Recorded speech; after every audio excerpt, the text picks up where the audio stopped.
Sa sobrang lalim ng karagatan, may bahagi ng mundo na halos hindi naaabot ng sikat ng araw. Isang lugar na permanenteng madilim, sobrang lamig at may pressure na kayang durugin ng bakal na parang lata. Pero sa kabila ng matinding kondisyon na yon, may mga nilalang na hindi lang basta nabubuhay, kundi lumalaki ng lampas sa normal. Ito ang isa sa pinakakakaibang misteryo ng deep ocean, ang tinatawag na deep sea gigantism. Sa ordinaryong dagat, maraming hayop ang maliit lang. Pero habang palalim ng palalim ang tirahan nila, may ilang species na tila nagiging higante. Mga creature na kahawig lang sana ng simpleng alimango o insekto sa dagat. Pero sa ilalim ng karagatan nagiging parang halimaw ang laki. Bago tayo magsimula, paki-like at subscribe naman ng video na ito. Malaking bagay na ito para sa aming mga content creator. Salamat po at ngayon simulan na natin. Isa sa pinakasikat dito ang giant isopod. Kung nakakita ka na ng maliit na roly-poly o pillbug sa lupa, halos ganoon ang itsura niya. Ang kaibahan lang, ang deep sea version nito ay pwedeng umabot ng halos kalahating metro ang haba. Para ka nang may nakitang dambuhalang armored insect na gumagapang sa seabed. Ayon sa mga marine biologists, nakatira ang mga ito sa napakalalim na bahagi ng Atlantic, Pacific at Indian Ocean. Mabagal silang kumilos at kayang mabuhay ng matagal na walang pagkain. Dahil bihira ang resources sa ilalim ng dagat, natutong magtipid ng energy ang kanilang katawan. Pero hindi lang sila. Mayroon ding Japanese spider crab, isang crustacean na may habang paa na halos kasinlaki ng maliit na sasakyan kapag nakaunat. Sa unang tingin, mukha itong nilalang mula sa science fiction. Mabagal itong gumalaw sa ilalim ng karagatan malapit sa Japan gamit ang mahahabang paa para maghanap ng pagkain sa dilim. At mas nakakatakot pa rito ang colossal squid. Hindi ito simpleng pusit lang. Isa ito sa pinaka-misteryosong predator sa deep ocean. Napakabihira nitong makita ng buhay dahil sobrang lalim ng tirahan nito. Ayon sa mga researcher, ang mata ng colossal squid ay kabilang sa pinakamalaki sa animal kingdom. Mas malaki pa kaysa basketball. Mahalaga iyon dahil sa ilalim ng dagat halos walang ilaw. Kahit pinakamahinang galaw o liwanag, malaking advantage na para mabuhay. Sa mundo ng permanenteng dilim, mas malaking mata ang ibig sabihin. Mas mataas ang tsansa mong makita ang predator o pagkain bago pa huli ang lahat. Pero bakit nga ba lumalaki ang mga nilalang na ito? Hanggang ngayon wala pa ring iisang sagot ang science. May ilang scientist na naniniwalang malaking factor ang matinding lamig sa deep sea. Dahil mabagal ang metabolism ng mga hayop sa malamig na tubig, mas tumatagal ang kanilang buhay at mas matagal silang lumalaki. May iba namang nagsasabing epekto ito ng pressure at kakulangan ng pagkain. Sa sobrang hirap makahanap ng resources sa kailaliman, maaaring mas advantage ang malaking katawan para makaipon ng energy at mabuhay ng mas matagal nang hindi kumakain. May theory rin na dahil kakaunti ang predator sa ilang bahagi ng deep ocean, nagkaroon ng pagkakataon ng ibang species na lumaki nang walang masyadong competition. Pero ang totoo, marami pa ring bahagi ng karagatan ang hindi natin lubos na nauunawaan. Ayon sa NOAA at iba pang ocean researchers, mas maliit pa ang porsyento ng deep ocean na aktwal na nai-explore ng tao kumpara sa kabuuan nito. Ibig sabihin, posibleng may mga nilalang pa sa ilalim ng dagat na hindi pa natin nakikita hanggang ngayon. Habang mas lumalalim ang exploration technology ng tao, mas lalo nating natutuklasan na ang deep sea ay hindi simpleng walang laman na kadiliman. Isa itong mundo kung saan ang evolution mismo ay tila sumusunod sa ibang rules. At sa katahimikan ng napakalalim na karagatan, maaring may mga higanting nilalang pa ring gumagalaw ngayon na hindi pa kailanman nasisilayan ng tao. Ang amphipods na karaniwang kasinliit lang ng kuko sa mababaw na tubig sa Mariana Trench ay pwedeng lumaki ng halos 30 centimeters. Sama-sama silang gumagalaw sa dilim, kinakain ng anumang bumabagsak sa seabed, pati jellyfish na apektuhan ng kakaibang phenomenon na ito. May mga species sa deep sea na umaabot ng higit 1 meter ang lapad, dahan-dahang lumulutang sa kadiliman na parang multo sa ilalim ng dagat. Mas kakaiba naman ang giant tube worms malapit sa hydrothermal vents. Wala silang bibig o tiyan pero nabubuhay sila dahil sa bakterya sa loob ng kanilang katawan. Sa halip na manghuli, umaasa sila sa chemical reactions mula sa matinding init at toxic chemicals sa paligid nila. Mas mabagal din silang gumamit ng energy. Sa lugar na bihira ang pagkain, malaking advantage iyon para mabuhay ng matagal. Mas marami rin kasing oxygen ang malamig na tubig kumpara sa mainit na dagat. At dahil mas malalaking katawan ang nangangailangan ng mas maraming oxygen, mas kayang suportahan ng deep ocean ang mga higanting nilalang nang hindi agad nauubusan ng energy. Sa mga depth na umaabot ng humigit kumulang 4 kilometers sa ilalim ng ibabaw, ang bigat ng tubig ay umaabot sa daan-daang beses kumpara sa pressure na nararanasan natin sa lupa. Sa ganitong kondisyon, para kang binubuhusan ng napakalaking bigat mula sa lahat ng direksyon. Sa ibabaw, imposible itong tiisin ng tao o ng karamihan ng hayop. Pero sa deep sea, hindi ito kakaiba. Normal ito. Sa katunayan, ayon sa mga marine scientist, ang matinding pressure na ito ay maaring isa sa mga dahilan kung bakit mas pinapaboran ang malalaking katawan sa ganitong kapaligiran.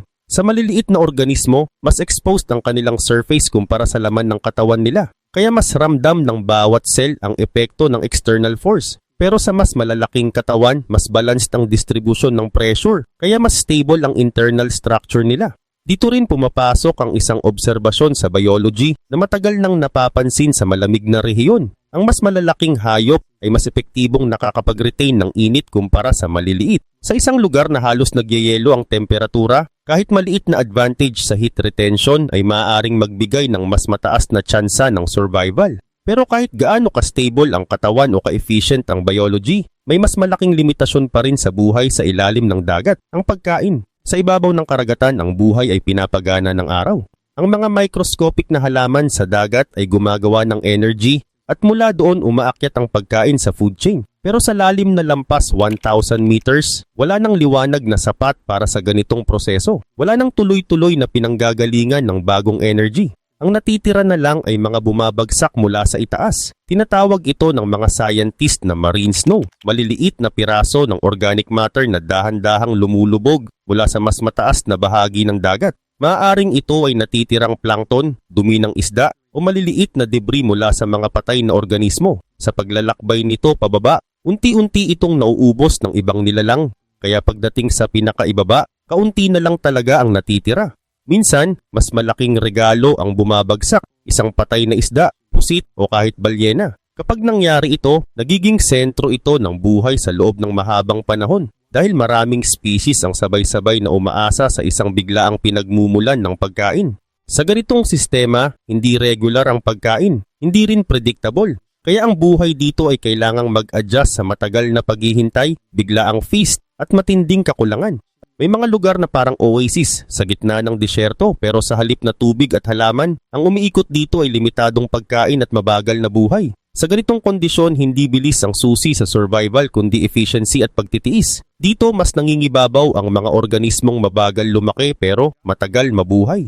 Ang dahilan, sa sobrang bihira ng pagkain, mas advantageous ang katawan na hindi agad nauubos ang energy. Halimbawa, ang giant isopod ay kayang mag-survive ng matagal na walang pagkain dahil sa mababang metabolic rate at kakayahang mag-imbak ng energy sa katawan. Mas extreme pa rito ang Greenland shark na maaring umabot ng napakahabang lifespan at napakabagal maabot ang reproductive stage. Sa ganitong mundo, ang oras ay hindi mabilis kundi stretched, parang buhay na nakapos at hinihintay lang ang susunod na pagkakataon. Ang ganitong slow life strategy ay nagbibigay rin ng isa pang advantage, iwas kompetisyon. Hindi ka nakikipaghabulan sa mabilis na cycles ng surface ecosystems. Sa halip, iba ang ritmo mo, mas steady, mas matagal, mas controlled ang paggamit ng resources. Pero hindi lang ito tungkol sa pagkain at oras. May kinalaman din ito sa proteksyon. Sa midnight zone, kakaunti ang predators kumpara sa mababaw na dagat. At ang mga nandito ay kadalasan ambush specialist. Umaasa sa sorpresa imbes na habulan. May anglerfish na gumagamit ng ilaw para mangakit. May dragonfish na kayang mag-operate sa ganap na dilim. At may gulper eel na kayang lunukin ang biktima ng biglaan. Sa kabila nito, ang mas malalaking katawan ay mas mahirap pasukin o atakihin. Ang giant isopod halimbawa ay may matigas na shell na parang armor habang ang Japanese spider crab ay gumagamit ng laki at haba ng paa bilang depensa at intimidation. Sa mas malalim na bahagi ng karagatan, may mga nilalang na hindi lang lumalaki kundi nagiging dominant sa kanilang mundo. May mga higanting pusit na naiuulat na nakikipagsabayan sa sperm whales at nagiiwan ng peklat sa parehong katawan. Dito ang laki ay hindi lang depensa, nagiging armas din. Kahit ang ilang jellyfish ay nakikinabang sa ganitong anyo. Dahil sa sobrang laki at toxins sa katawan, halos wala ng predator na tumatangkang kainin sila. Sa deep sea, ang pagiging hindi practical kainin ay isang uri ng proteksyon. Ayon sa predation release hypothesis, kapag kakaunti ang predator, nawawala ang pressure na manatiling maliit at mabilis. Sa mababaw na tubig, kailangan mong magtago at tumakas. Pero sa deep sea, kung saan limitado ang taguan at mabagal ang galaw ay normal, mas nagiging viable ang pagiging malaki bilang survival strategy. Hindi rin lahat ng species ay lumalaki. Marami ang nananatiling maliit at halos invisible. Ibig sabihin may dalawang pangunahing diskarte sa survival. Maging sobrang laki o maging halos hindi makita. Isa pang mahalagang factor ay ang stability ng deep sea. Sa loob ng milyon-milyong taon, halos hindi ito nagbabago. Parehong lamig, dilim at pressure. Dahil dito, mabagal ang evolution kaya may mga species na halos hindi nag-iba mula pa noong panahon ng dinosaurs, tulad ng giant isopod. Mas kaunti rin ang kompetisyon kumpara sa surface ocean, kaya mas malawak ang espasyo para mag-evolve ang ibang species. Kasabay nito, maraming deep sea giants ang gumagamit ng K-selection strategy. Kaunti pero mas developed na offspring. Tulad ng ilang malalaking isda na gumagawa ng mas kaunting itlog pero mas mataas ang survival chance. Ang mga kwento tungkol sa mga halimaw sa dagat ay itinuring lang na alamat. Pero sa pag-aaral ng mga siyentipiko, unti-unting lumabas na may pinagmumulan pala ang ilan sa mga kwentong ito. Ang mga higanting pusit, halimbawa, ay bihirang makita ng buhay. Kadalasan, ang nakukuha lang ng tao ay mga specimen na napadpad sa pampang o nahuli sa lambat, wasak, deformed at hindi na nasa natural na itsura. Dahil dito nagmumuka silang mas nakakatakot kaysa aktwal nilang anyo. Pero kahit ganoon kapansin-pansin ang laki ng kanilang mata at ang matitigas na beak na kayang pumutol ng laman. Sa halip na maging halimaw, mas tamang tingnan sila bilang produkto ng matinding adaptation sa isang mundo na halos walang liwanag, sobrang lamig at napakataas ng pressure. Pero ang mas nakakagulat ay hindi ang mga nilalang mismo, kundi ang lugar kung saan sila nabubuhay. Mas maliit pa sa 5% ng deep ocean ang talagang nai-explore ng tao. Ibig sabihin mas malaki pa ang bahagi ng karagatan na hindi natin alam kaysa sa alam natin. Sa bawat pagbaba ng submersible, may bagong species, bagong behavior at bagong ecosystem na nadidiskubre. Sa ganitong perspektibo, ang mga lumang alamat tungkol sa dagat ay hindi ganap na tama sa detalye, pero tama sa pakiramdam. May mga nilalang talaga sa kailaliman na hindi ordinaryo at mahirap ipaliwanag sa mga taong hindi pa nakakita. Ang deep sea ay hindi sumusunod sa parehong rules ng surface world. Ang isang strategy na effective sa coral reef ay maaring walang silbi sa abyss. Dito ang survival ay nakasalalay sa extreme adaptation. Maaaring pagiging napakalaki, pagiging halos invisible, napakabagal na metabolism, o sobrang tibay ng katawan. Hanggang ngayon hindi pa rin malinaw sa science kung bakit may mga species na lumalaki ng sobra habang ang iba ay nananatiling maliit. Hindi rin sigurado kung may limit ba ang maximum size ng deep sea organisms o kung patuloy pa itong magbabago habang mas dumarami ang natutuklasan natin. Sa bawat bagong exploration, mas maraming tanong ang lumilitaw kaysa sagot. May mga bagong giant squid na nakikita, amphipods sa mga trenches na akala dati ay walang buhay, at jellyfish na mas malaki pa sa inaasahan ng mga researcher. Ang karagatan ang pinakamalaking ecosystem sa planeta, at ang deep sea ang pinaka hindi pa natin nauunawaan na bahagi nito. Sa kabila ng teknolohiya, nananatili itong halos unexplored kumpara sa ibang lugar, kahit pa sa ibang planeta. Kaya hanggang ngayon nananatiling bukas ang tanong kung ano pa ang nasa ilalim, kung anong mga nilalang ang umiiral na hindi pa natin nakikita, at kung anong uri ng survival strategies ang posible sa ganitong kapaligiran. At sa katahimikan ng kailaliman, patuloy na ipinapakita ng deep sea na ang buhay ay mas malawak, mas adaptive, at mas misteryoso kaysa sa anumang naunang akala ng tao. Sa dulo ng lahat ng ating natutunan tungkol sa deep sea, nananatili ang isang simpleng katotohanan. Mas marami pa tayong hindi alam kaysa alam natin. Ang kailaliman ng karagatan ay hindi isang patay na espasyo. Hindi rin ito simpleng madilim na bahagi ng mundo. Ito ay isang gumagalaw na ecosystem kung saan ang buhay ay patuloy na nag-a-adjust sa mga kondisyon na halos imposible para sa karaniwang pag-unawa ng tao. Dito, ang survival ay hindi nakabase sa bilis o lakas lamang, kundi sa kakayahang maghintay, magtipid at magpatuloy kahit bihira ang pagkakataon. Sa ibabaw ng dagat, sanay tayo sa cycle ng araw, panahon at mabilis na pagbabago ng environment. Pero sa deep sea, ang mga salik na ito ay halos wala. Ang lamig ay halos pare-pareho, ang dilim ay permanente, ang pressure ay constant. At dahil dito, ang buhay dito ay hindi minamadali ng pagbabago. Sa halip, ito ay unti-unting hinuhubog ng stability na umaabot ng milyon-milyong taon. Ang ganitong uri ng kapaligiran ang dahilan kung bakit ang evolution dito ay iba rin ang takbo. Hindi ito mabilis na transformation. Ito ay gradual refinement, parang unti-unting paghubog sa isang anyo na kayang magtagal sa pinaka-extreme na kondisyon ng planeta. Sa bawat bagong dive ng mga scientists, mas lumalalim ang realization na ang deep sea ay hindi pa tapos tuklasin. Sa katunayan, mas kaunti pa sa maliit na bahagi nito ang aktwal na na-e-explore ng tao. Ibig sabihin, bawat bagong misyon sa ilalim ng dagat ay hindi lang konfirmasyon ng alam na natin, kundi pagbubukas ng bagong layer ng hindi pa natin naiintindihan.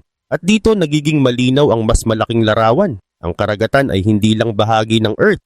Ito ang pinakamalawak na living system na may sariling ritmo, sariling batas at sariling paraan ng pagpapatuloy.